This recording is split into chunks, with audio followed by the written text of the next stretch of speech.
In our next lesson, we're going to talk about some news events that can affect the overall market and individual stocks. We're going to start out by talking about the Federal Reserve, or the Fed. What is the Fed and what do they do? First of all, the Fed meets 8 times a year, and what the Fed is responsible for is the course of interest rates. They decide whether to lower interest rates or raise interest rates.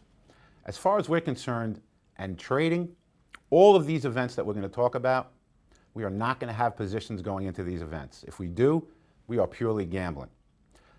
Generally speaking, for the consumer, when the Fed is raising interest rates, it's a negative. That means our mortgage rates go up, and it means it costs us more to borrow money. This is announced at 2 o'clock on the Wednesday after their meeting starts. So Fed, they decide the course of interest rates, do not have positions going into the Federal Reserve when they make this announcement. Next, we're going to talk about the unemployment report, and there's 2 components to it. The actual percentage of people who are unemployed and the amount of people who went back into the workforce for that month. So it's going to come out as a percentage, 4.5%, 5%, 6%, and the actual number is what they call the non-farm payrolls. And that's going to be, could be 100,000, 200,000, or 300,000. That's how many people actually went back to work during that month. Again, the most important thing about the unemployment number is when it's announced at 8:30 on Friday morning, do not have any positions going into this event.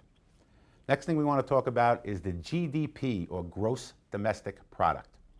This is announced once a quarter, and what that measures is the economic growth in our overall economy.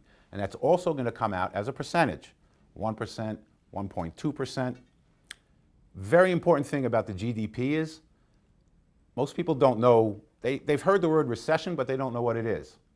If our GDP is negative for 3 months, the economy is said to be in a recession. Again, as a trader, not that important, but good overall knowledge to know. Those are the 3 big economic numbers that can really affect the direction of the overall market. Again, very, very important. When these things are announced, we do not have positions. It's almost like trying to have a position before earnings come out in a stock. We don't want to guess which direction it's going to go in. Once these things are announced, we'll go to our charts and look for one of our 6 trading setups. So do not gamble. We do not do that in any way, shape, or form. Let's talk about a couple of things that can affect an individual stock now. Some of them are very important and some of them aren't as important. Let's talk about the one that's the most important first. If you're trading during the day and you hear that Apple CFO, or Chief Financial Officer, has just retired or left the company, this is the one time I want us to act and put on a trade. Anytime you hear the word CFO, Chief Financial Officer, who's in control of all the money, that is not good news, no matter what happens after that. So when we hear a CFO has been kicked out or resigned, I want you to push the short button in that stock and get short the stock. It is never good news. Generally speaking, 99 out of 100 times, it's the old saying on Wall Street, where there's smoke, there's fire. So that's the only instance in everything that we're talking about where we're going to put on a trade. Next thing that can affect the company's stock is if the CEO resigns. This could be good or bad, depending on whether the CEO is a good CEO or a bad CEO. A couple of years back, when they announced that Tim Cook was taking over at Apple from Steve Jobs, who got sick, that day that it was announced, Apple went down 26 points within the first half hour of it being announced. Ended up being a phenomenal buying opportunity over the course of time. And again, when these things happen, anytime a stock really gets moving, we're going to wait for one of our trading setups. Maybe we'll get a trend trade, maybe we'll get our far from moving average trade. But again, no positions going into any of these events. We wait and we react. One very important thing I want to talk about is biotech stocks. And these things can be absolutely bizarre. There are times you might be sitting and you'll see a little stock that's trading at $1 or $2, and it's a little biotech company. All of a sudden, you'll see an announcement that they got an FDA approval for one of their drugs. The most important thing with this is never get on the wrong side of one of these stocks.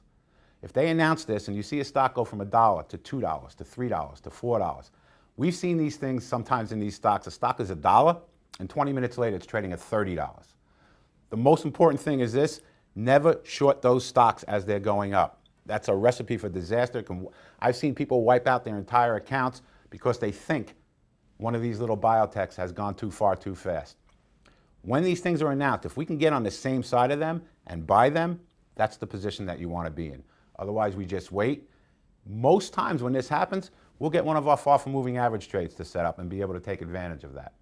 So always be on the same side of a big biotech move. Company takeover. 99% of the time when a stock is taken over, it's going to be announced at the end of the day or before the market opens. These companies are smart enough not to announce something like that in the middle of the day, and if that happens by some mistake or reason it leaks out, they're going to stop trading in that stock. And we're really not going to have time to react to that. Most important thing with any of these news events is do not have a position going into them. That is gambling, and we do not gamble in any way, shape, or form. Let's move on to the next lesson.